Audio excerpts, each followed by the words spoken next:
Bom, pode segurar um pouquinho aí. Um belo dia, setembro de 2002, a gente estava lá fazendo alguns voos, abrindo um envelope na direção de velocidade de stall, trabalhar com os flaps, e algo bem ruim aconteceu. A foto que eu vou mostrar aqui para vocês é a primeira vez que eu mostro ela em público. Pouquíssimas pessoas aqui já devem ter visto essa foto. Um dia o motor parou em voo, né? E o motor parado em voo causou isso aí com 308. Eu tinha 2 anos de formado. Eu tinha optado por não estar na segurança da Embraer para tentar fazer um avião com um objetivo super ousado de bater um recorde mundial. E dentro do avião estava voando o filho do Cláudio, Daniel. E o motor parado causou isso daí. Graças a Deus, o Daniel não se machucou, né?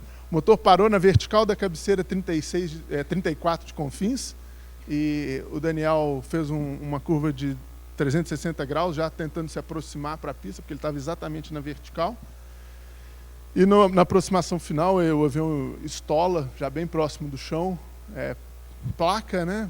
Bate com bastante velocidade de descida, o trem de pouso se arrancou, o que foi, graças a Deus, se arrancou também, porque evitou do avião pilonar e destruiu o avião, né?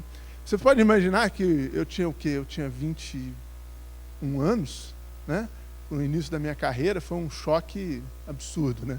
Várias lágrimas correram naquele dia, né?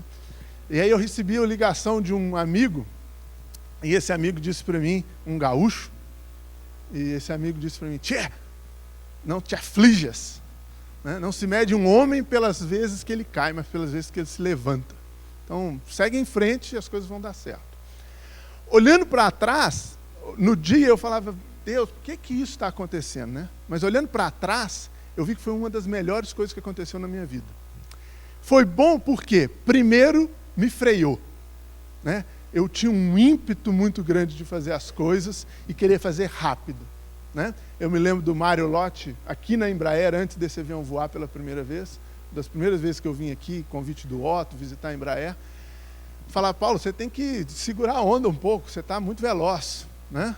E a queda do 308 foi importante para mim nisso daí. Por incrível que pareça, foi muito importante porque aumentou a nossa credibilidade como escola. Não sei por que isso aconteceu, mas as pessoas vinham a gente e falavam: "Vamos fazer um avião junto." Talvez quase que com um sentimento de dó de mim, né? "Vamos fazer algo junto", né? E isso aconteceu. Pode passar para frente. E foi o meu próximo projeto. Pode passar mais um.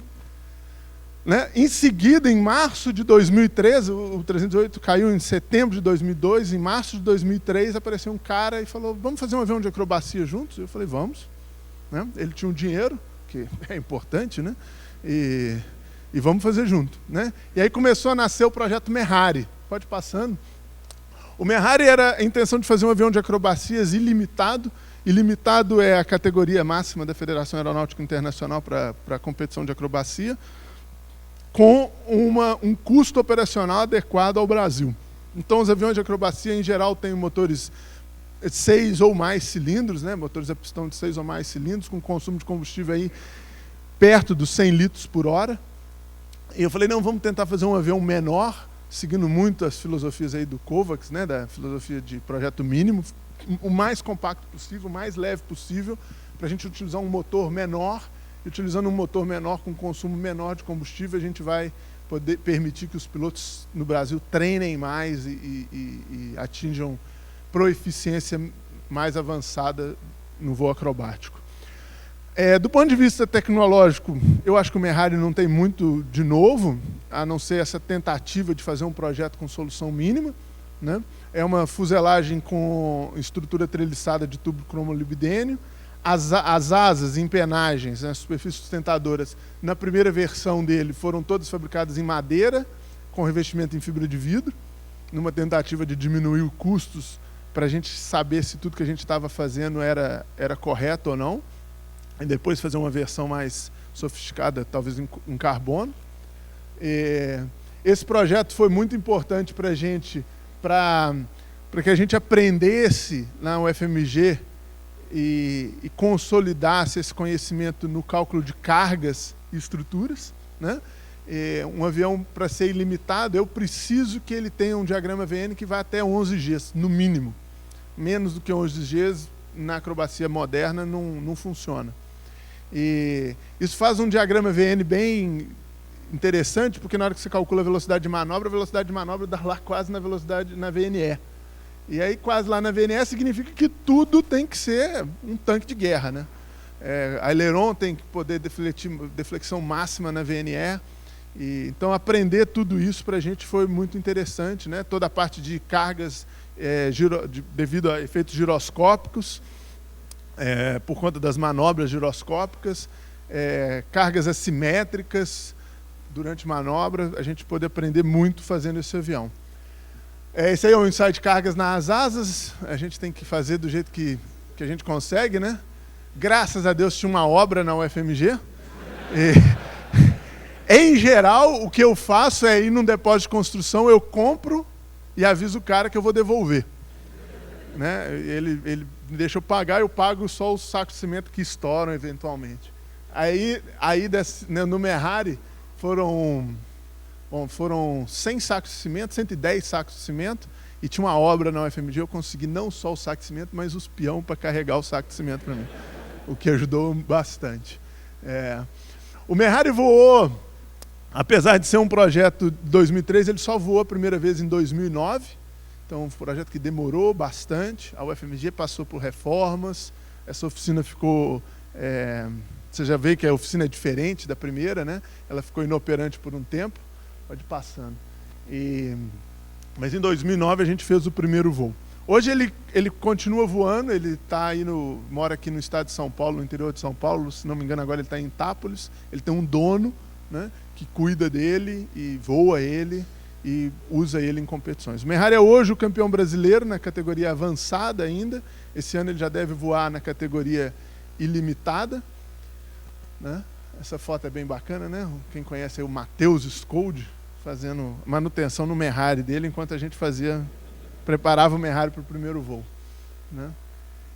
E foi um projeto importante, porque ele veio logo depois desse problema que eu tive com o 308. Ele me ajudou a consolidar um monte de conhecimentos na UFMG que a gente tinha, mas estava num limbo ali e precisava um projeto para colocar em prática, né? E pode ir passando. E permitiu com que a gente ganhasse uma credibilidade, uma confiança muito grande naquilo que a gente estava fazendo. Tá? Vamos passar um pouquinho mais? Esse aí é o Merrari fazendo os voos. Pode avançar um pouquinho para mim. Né? É interessante que uma coisa que eu sempre digo é que a diferença entre 11 Gs e 6 Gs, né? 6 Gs é o padrão aí do avião acrobático parte 23, e quando você resolve fazer um avião 11 Gs, essa diferença é muito mais do que 5 Gs, né? Esse salto é dramático demais da conta, e muito dramático para o pai da criança que fica no chão, né? Ver desculpa a palavra aqui, o ignorante do piloto mexendo aquele manche com a agressividade e com as deflexões que ele precisa para fazer essas manobras, né?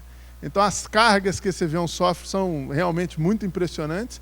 Nós tivemos, sim, falhas estruturais durante o projeto que precisavam ser corrigidas, né?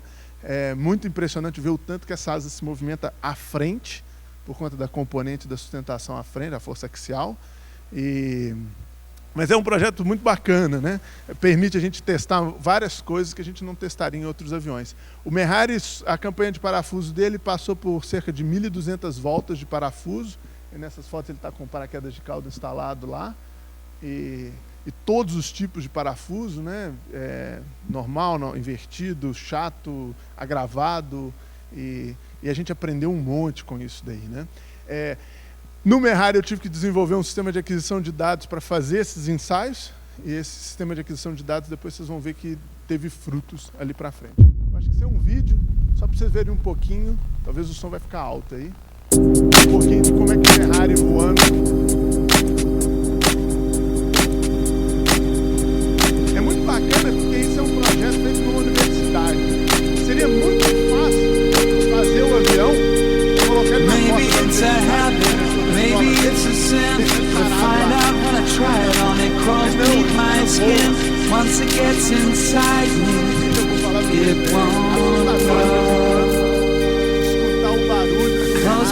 and see you better than before. Then I feel you touch me and it's 1984. I know what you will say before you start.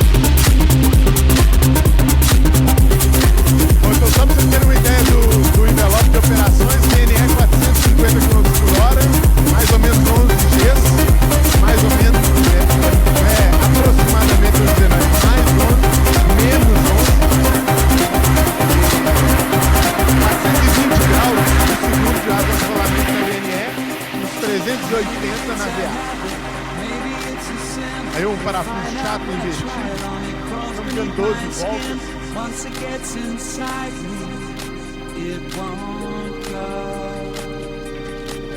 Tá desenvolvendo agora. Um pouco menos de 180 bem bacana. Vamos andar pra frente? Senão a gente... Bom, o Merrari e o 308, eles... Mesmo o 308, na realidade, quando isso aqui aconteceu, o 308 já estava de volta à operação, eu vou mostrar para vocês daqui a pouco, perde um pouquinho a cronologia, a minha apresentação aqui, mas eles me ajudaram muito a entrar numa competição, num nicho que hoje é muito importante para mim, para o que eu faço na UFMG, que foi as corridas da Red Bull, a Red Bull Air Race. E, em 2004, eu recebi um e-mail de alguém aqui da Embraer, se não me engano, do Gilberto Cardoso, falando, tem uns caras na África do Sul fabricando um avião de acrobacia parecido com o Merrari. Eu tinha um ano que eu estava mexendo no Merrari. Eu mandei um e-mail para esses caras na África do Sul falando, a gente está fazendo alguma coisa juntos, vamos cooperar. Nunca tive a resposta. Aliás, nunca. Em 2008 eu tive uma resposta, 4 anos depois. E a resposta era desse cara chamado Glendale, que era dono daquela fábrica na África do Sul, dizendo, olha, eu vou participar da Red Bull Air Race, aliás, eu já estou participando da Red Bull Air Race, e eu preciso de um engenheiro para fazer as modificações e preparar meu avião. Quer participar? É a mesma coisa que perguntar se macaco é banana, né? Na mesma hora eu quis, né? Então eu comecei a trabalhar com o Glenn em 2008 nesse projeto. É um projeto que foi muito legal na UFMG para que a gente pudesse ter uma atuação mais internacional, né? Em 2008 esse avião foi para os Estados Unidos, foi feito um scanner 3D do avião inteiro. Esse scanner 3D veio para o Brasil, para mim. Eu com os meus alunos projetamos as modificações. Aqui vocês veem algumas delas. Capô do motor, polaina, perna de trem de pouso, ponta de asa não dá para ver direito, interseção asa-fuselagem, canopy e turtle deck, a parte de trás do canopy. E tudo que a gente projetou aqui na UFMG, projeto aerodinâmico, projeto estrutural e projeto de fabricação, foi mandado para a África do Sul, e os caras na África do Sul construíram, e esse avião percorria o mundo com as nossas modificações. Então, muito legal fazer isso com os alunos, para eles terem uma noção e aprenderem como é que o trabalho deles local tem uma atuação internacional e como é que eles devem se portar nesse novo contexto, né? Eu participei, pode passar um pouquinho, com o Glenn, aí ele passando debaixo da Chain Bridge em Budapeste, e nós participamos com o Glenn em 2008 e 2009. Em 2009 ele se aposentou da Red Bull, e no finalzinho de 2009 a gente teve 2 oportunidades. A primeira era de trabalhar com o Paul Bonhomme, que naquele ano tinha sido campeão, né? E teve acesso a alguma das coisas que a gente fazia, vou mostrar aqui para vocês, e se interessou pelo nosso trabalho. Mas, ao mesmo tempo, teve um brasileiro que foi selecionado para participar, que era o Adilson Kindleman, e eu falei para o Paul, olha, eu quero trabalhar com você, porque você é o bom, né? Eu preciso de um cara bom para minhas coisas funcionarem, mas eu quero ajudar o brasileiro. E posso trabalhar com os dois? Ele disse, não pode. E eu escolhi o brasileiro. Eu falei, não, vou ficar com o Adilson, porque eu tenho que ajudar esse cara, né? Sangue nosso, a gente tem que morrer junto se for preciso. E o Adilson participou de 2 corridas, até que ele quase morreu, né? Ele caiu na água lá na Austrália, e eu percebi que ele não voltaria mais pelo contexto político lá da Red Bull. Eu bati na porta do Paul. Falei, eu quero então trabalhar com você, já que o Adilson não vai mais. A primeira corrida após a corrida da Austrália era no Rio, e ele me falou, quando eu chegar no Rio eu te ligo e a gente conversa melhor. Eu falei para minha esposa, esse cara não vai me ligar, ou se ele me ligar, ele vai falar que está muito tarde, que não dá para me chegar lá. Então eles iam chegar no Rio aqui na quarta-feira, eu me lembro muito bem disso, e eu falei com a Marilis, falei, não, eu vou pegar o carro e quarta-feira eu estou no Rio de Janeiro. E acordei cedinho, 3 horas da manhã, toquei para o Rio de Janeiro, esperei das 8 horas, liguei para um brigadeiro que eu tinha conhecido há uma semana na UFMG, e a gente tinha quebrado um galho dele na UFMG, e liguei para o cara e falei, você não me conhece direito, mas eu preciso de acesso à base aérea do Galeão, eu preciso entrar na base aérea do Galeão. E ele falou, não, pode ir que o seu nome vai estar na portaria. Eu entrei, estacionei meu carro na porta do hangar, com uns 30 minutos o Paul me ligou. E eu atendi, e de fato ele falou, não, sabe o que é, está muito tarde, e você não vai dar conta de chegar no Rio a tempo da competição. Eu falei, você me desculpa, mas eu estou na porta, eu só preciso de um crachá para entrar no hangar. E não teve jeito, né?